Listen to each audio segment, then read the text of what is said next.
देशातील स्वच्छ शहरांच्या यादीमध्ये मुंबईला टॉप शहरांच्या यादीमध्ये स्थान मिळवता आलं नाही, तरी 33व्या क्रमांकावर मुंबईला स्थान मिळालेलं आहे। गेल्या वर्षी मुंबई 37व्या क्रमांकावर होती। मुंबईची पूर्णतः पिछेहाट झाली नसली तरी विशेष सुधारणा झाली नसल्याचं या निकालावरून स्पष्ट होतंय।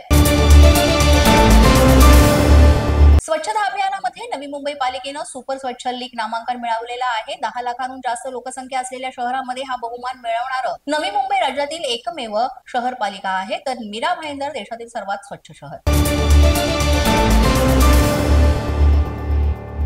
मुंबई पुणे द्रुतगती महामार्गावरील वाढते अपघात रोखण्यासाठी परिणामकारक उपाययोजना म्हणून महाराष्ट्र राज्य रस्ते विकास महामंडळानं महामार्गावर ITMS यंत्रणा बसवलेली आहे। त्याला येत्या शुक्रवारी 1 वर्ष होत आहे। या कालावधीमध्ये चालकांनी वाहतूक नियमांचं उल्लंघन केल्याबद्दल 27,76,000 वाहनांवर दंडात्मक कारवाई झाली आहे आणि त्यातून 470 कोटींचा दंड ठोठावण्यात आलेला आहे।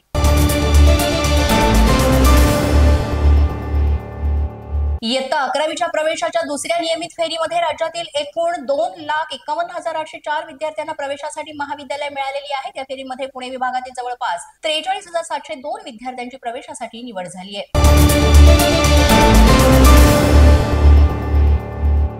राज्य सामायिक प्रवेश परीक्षा कक्षामार्फत राबवलेल्या प्रवेश प्रक्रियेतून व्यावसायिक अभ्यासक्रमांना प्रवेश घेतलेल्या विद्यार्थ्यांना प्रवेश नियामक प्राधिकरणानं त्यांचे प्रवेश मंजूर केलेले आहेत की नाही हे आता त्यांना तपासता येणार आहे।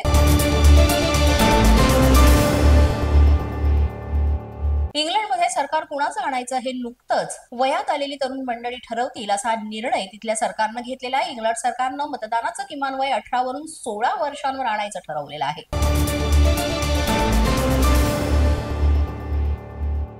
फ्लाय 91 कंपनीकडून 9 जुलैपासून गोवा सोलापूर मार्गावर विमानसेवा सुरू करण्यात आलेली आहे। आतापर्यंत या मार्गावर 1414 प्रवाशांनी हवाई प्रवास केलाय। सध्या पावसाळ्यामुळे सर्वच मार्गांसाठी फ्लाय 91 कडून मान्सून ऑफर सुद्धा सुरू केलेली आहे। ही कंपनी ऑफर कंपनीच्या सोलापूरसह इतर मार्गांवर देखील सुरू आहे।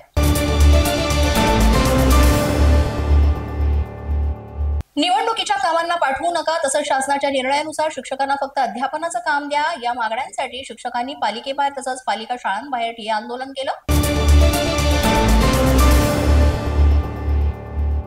मुंबई महानगर क्षेत्रातील 11वीच्या ऑनलाईन प्रवेश प्रक्रियेअंतर्गत पहिल्या फेरीमध्ये एकूण 79,403 विद्यार्थ्यांना प्रवेश मिळाला असून यामध्ये वाणिज्य आणि विज्ञान शाखेला सर्वाधिक पसंती मिळालेली आहे, तर कला शाखेचं आकर्षण इथे कमी झालेलं दिसतंय। मुंबईमध्ये विविध ठिकाणी बांधण्यात येणाऱ्या आकांक्षित शौचालयाच्या बांधकामामध्ये घोटाळा झाल्याचा आरोप करण्यात आल्यानंतर या प्रकरणी मुंबई पालिकेच्या अतिरिक्त आयुक्त अश्विनी जोशी यांनी चौकशी करण्याचे आदेश दिले। तसंच या कामांना स्थगिती द्यावी असे आदेशही विधानसभा अध्यक्ष राहुल नार्वेकर यांनी दिलेत। पोलीस माझा न्यूजच्या बातमीपत्रात आज इतकंच। तुम्हाला आमचं बातमीपत्र कसं वाटतंय याबाबत अवश्य अभिप्राय कळवा। यासाठी पोलीस माझा न्यूजचं YouTube चॅनल सबस्क्राईब करा, तसंच आमचं फेसबुक, इंस्टाग्राम आणि ट्विटर अकाउंट फॉलो करा। अधिक माहितीसाठी आमच्या www.policemazhanews.com या वेबसाईटला भेट द्या। आमचे अधिकृत प्रतिनिधी व्हायचे असेल तर स्क्रीनवर दिलेल्या क्रमांकांवर आजच संपर्क साधा। आजच्या बातमीपत्रात इतकंच। पुन्हा भेटूया पुढील बातमीपत्रात। तोपर्यंत पाहत रहा पोलीस माझा न्यूज।